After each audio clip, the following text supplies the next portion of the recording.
Hey guys, how are you all doing? Hope you're all doing well. So I kind of wanted to share an experience that I had, with moving into a Buddhist center.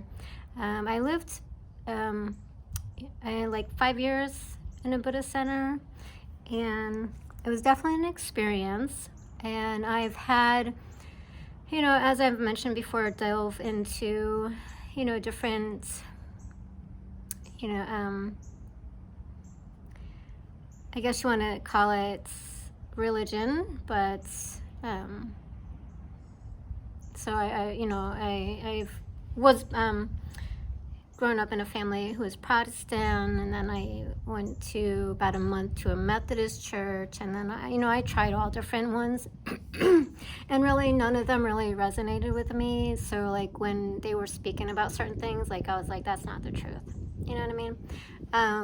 So I really didn't stay, involved with any of that. So only because, like, why would you be indoctrinated into something that wasn't true, right? So, I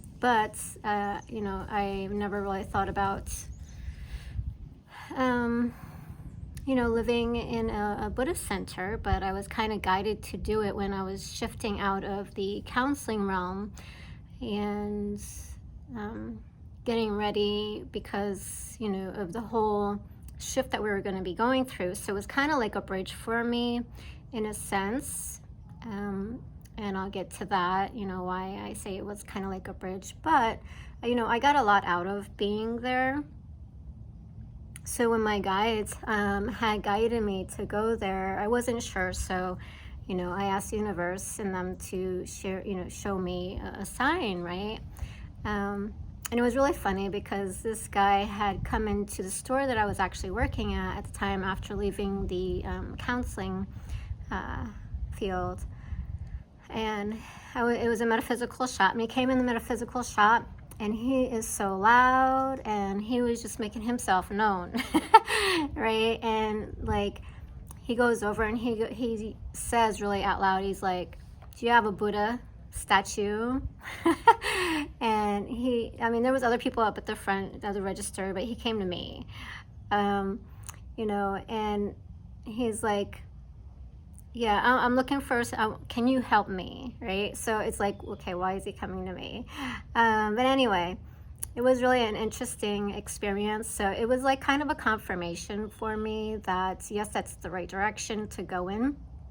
So, I always try to look for certain things like that to help with guidance, because like if I am not really sure on my direction, I ask the universe to confirm and to send something. So I'm always on the lookout for the signs that show up for that confirmation.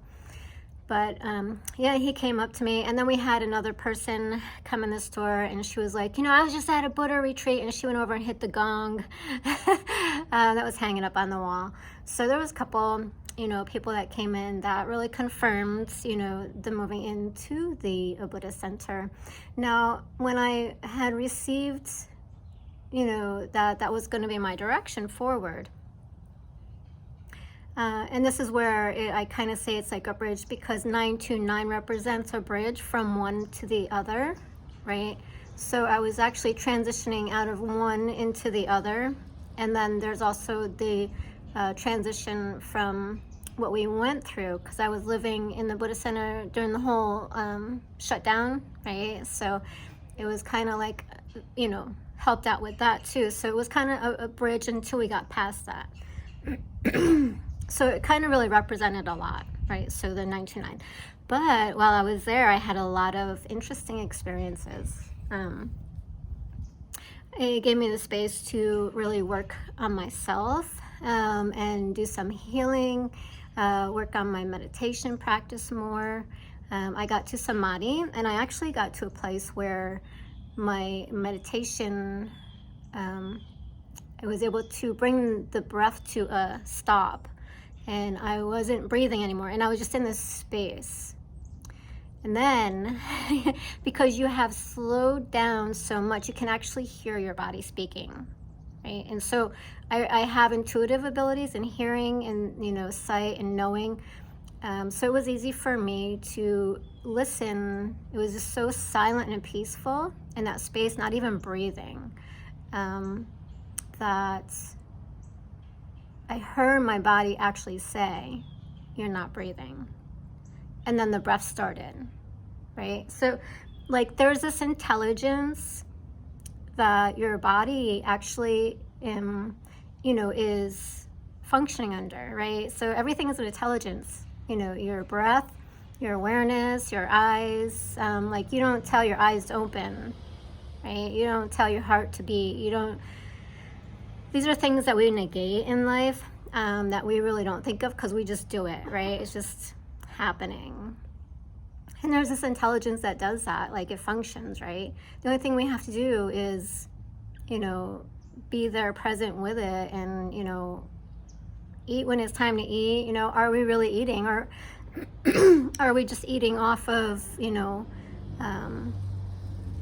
what our body knows, right? So it tells us actually when it's time to eat. We don't tell it when it's time to eat unless we've practiced that. Excuse me. But yeah, I've learned a lot through my meditation practice. I've gotten to where I can sit and I'm not breathing and I'm just there in the present moments. I've got to the point where I've actually been in the presence of my breath. So the breath is a separate energy and an intelligence, and it's not who I am. My breath is not me. It's a separate intelligence and entity that lives with the whole of the body, right, and the universe, right? So it's really interesting to have had that experience, and the Buddhist Center has allotted me that time and space to do that. So a lot came with moving into the Buddhist Center, and moving out of there, I was like a completely different person from it. And it was like it was like by the time I got done with that, it was like 5-year span.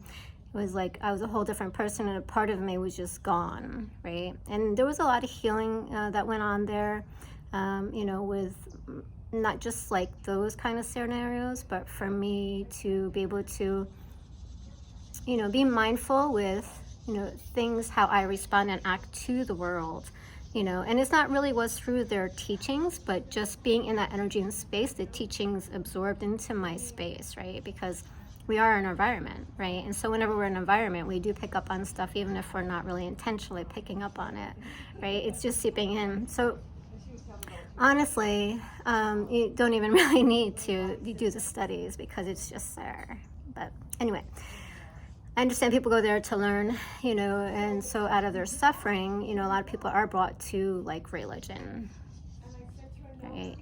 And it's unfortunate because people are seeking, to understand, to know, and then whatever it is that they're ingraining you in, programming you with, is not always the truth, right? So even in Buddhism, it's not the truth. Some of it is, just like any religion. And I find that every religion, regardless what it is, talks about the same thing, but just in a different way. They cover the same stuff, only in a different way, and they bring it to you in a different way, like from a different point of perspective. And however it is that it relates to you. So the underlining is, it is all the same concepts, topics, just in a different way, a different God, a different thing, a different practice. One stands up and sings in a choir, and one sits and meditates, and it's all just different, but all the same stuff, right? So anyway, not to knock it. I mean, it's good when you need it, and it's just whatever resonates with you. But going back to when I originally had moved in there, it wasn't really my intention. It was because I was being guided to go there, right? And so not only that, it was probably my next step on the path, because I had already was introduced into meditation, then I was introduced to yoga, and then, I was learning about all this other stuff. So it was an actual space for me to practice, my own stuff, right? And do some self-healing of my past situations. So it really changed my life by the time I left there. But when I was headed into there and being guided, like, I was like, I didn't know, because I was losing the job I had, and so that means the pay was going to change, and I didn't know what was ahead of me, where I was going, and so I was kind of under that, like, craziness, you know, when those things happen. But when that guidance came, it was kind of like, I woke up and we were just getting ready for the morning, trying to figure out what to do. So I was in there in the bathroom getting ready, and I was like, it's like going on probably like 9:20 or something like that. So brushing my teeth, you know, getting ready for the day. It was Sunday, and I got the, you know, guidance to go to the Buddhist center, and I'm like, you know, I really wasn't planning on doing that. I was probably just going to go walk on the beach because I was living on the beach at the time. So, you know, with the finances changing and the job, I was like, okay, well, let me do that, and, you know, have my morning meditation. I probably really need it in this space so I can connect. And so I was like, well, am I going to make it in time? Because it was like already like 9:20, and teaching started at 10, you know, on Sunday. So I was like, all right. And I lived about 20 minutes away from the center. So I ended up trying to rush. And by the time I looked at the clock, I was like, all right, it's 9:29. I have some time. I can get it if there's no traffic, and I'm just focused, right? So I brushed my teeth, ended up getting my tea. And it was so funny because by the time I got out the door, by the time I got out the door, the clock said 9:29. So then I had to go through the elevator, down the stairs, out to the parking lot, and I parked way in the back. So by the time I got into my car, it said 9:29. I'm like, all right. And then I looked at my phone, you know, while I was in the elevator, it was 9:29. I'm like, why does it keep everything saying 9:29? So it was almost like time was standing still for me, to help get me, you know, where I need to be at that time. And then traffic was clear. Everything was it was just all the lights. Everything was like, I made it at 10 o'clock on the dot. So I got in there, and from that point, you know, we started the practice in meditation. And then after that, what we did was we went through the whole practice of Buddhism for the day, the teachings, prayers, those kinds of things.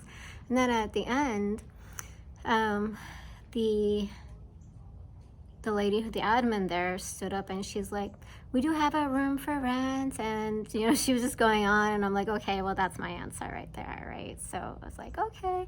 And that's the point where I had asked for guidance, you know, from the universe to show me, you know, that was where I was supposed to be going. And then, you know, I started getting people come into the metaphysical shop one after another until I was like, okay, I get it. I get the message, right? And then from there, I moved into the metaphysical center, or not the metaphysical center, but the Buddhist center. And I was there for about a good 5 years. And that's pretty much, you know, just the entry into the, you know, the Buddhist center from there. But I'm going to make a different video on the experiences at the Buddhist center. So stay tuned.